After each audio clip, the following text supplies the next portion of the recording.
From Creamer Media in Johannesburg, this is the Real Economy Report.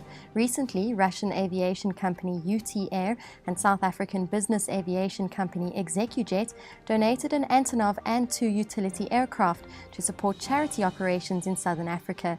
Keith Campbell reports. The AN2 is the biggest single-engine biplane ever built. This particular example was flown from Russia's Arctic coast to Cape Town on a special flight to mark the 65th anniversary of Antonov commercial aircraft. The aircraft was crewed by 3 Russian men and 1 Englishwoman. At ExecuJet's Lanseria base near Pretoria, second co-pilot Tracey Curtis-Taylor tells us about the flight. I joined the flight in Kiev in the Ukraine, so I've been with the flight 2.5 months.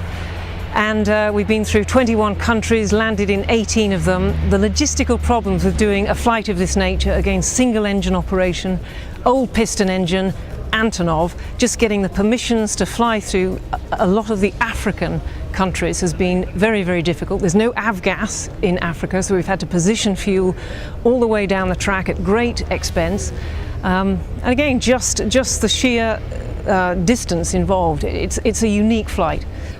I was invited to join this flight because, one, I have 30 years experience flying old piston engine aeroplanes, and later this year in the autumn I'm going to do a solo flight across Africa. It's Cape to Cambridge, so it's Cape Town back to Cambridge in the UK. A solo flight really celebrating pioneering women in Africa.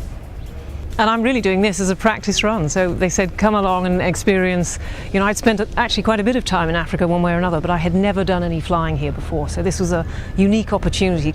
It needs to fly regularly, and in practical terms, the airplane needs to fly to keep it running and operating and maintained, etc.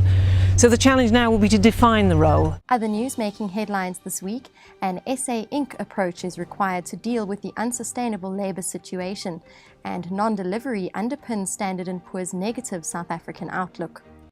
South African construction and engineering group Aveng has warned that ongoing labour unrest, which lopped 123 million or 23% off its profits during the interim period to December 31, 2012, not only represented an earnings risk for the coming 6 months, but also undermined South Africa's investment competitiveness. I think all South Africans, business, labour, government, civil society, we need to take stock of where we are as a country. And as SA Inc., we need to move forward. Carrying on in this way can only undermine where we wish to see our country, which is a prosperous, stable, secure democracy. Standard & Poor's March 2013 decision to sustain a negative outlook on South Africa's ratings was based substantially on non-delivery across a broad range of social and economic challenges. For me, in many ways, it is non-delivery. Non-delivery in the government sector when it comes to education, non-delivery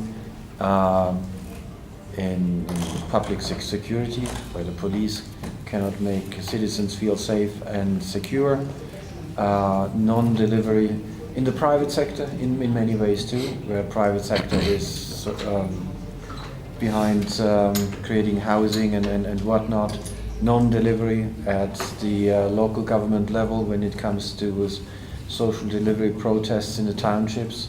So for me, when I look around and I try to kind of really see the nexus in this problem, it all goes back to me to some form or shape on some level of non-delivery.